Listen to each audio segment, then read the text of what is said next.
નમસ્કાર મિત્રો, કે ચેનલમાં આપનું હાર્દિક સ્વાગત છે। હું દિનેશ સિંહ રાઠોડ। આજે આપણે જોઈશું યુવાનો સહકારી ચળવળમાં આગળ આવે, દિલીપ સંઘાણી।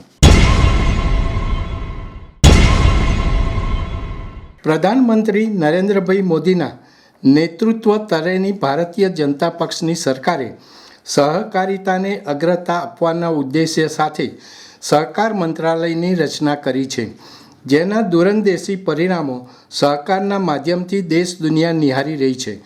હવે આ ક્ષેત્રને નવી યુવા ઉર્જા શક્તિની જરૂર છે અને તેથી જ સહકારી પ્રવૃત્તિઓમાં યુવા શક્તિ આગળ આવે તેમ અમદાવાદ ખાતે ગુજરાત રાજ્ય સહકારી સંઘ આયોજિત સહકારી ક્ષેત્રમાં યુવા ભાગીદારી સેમિનારને સંબોધતા NCUI ઇફકોના ચેરમેન દિલીપ સંઘાણીએ જણાવેલ।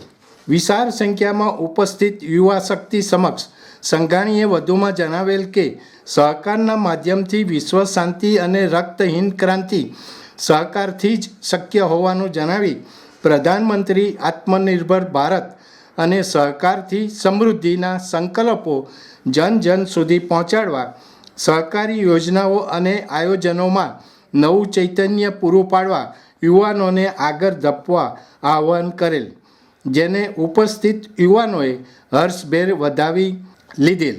તદ ઉપરાંત સહકારી પ્રવૃત્તિના સંકલ્પોની સફળતામાં રહેલ વિશિષ્ટ સહકારી મંડળીઓના કામગીરીના દ્રષ્ટાંત પૂરા પાડ્યા હતા।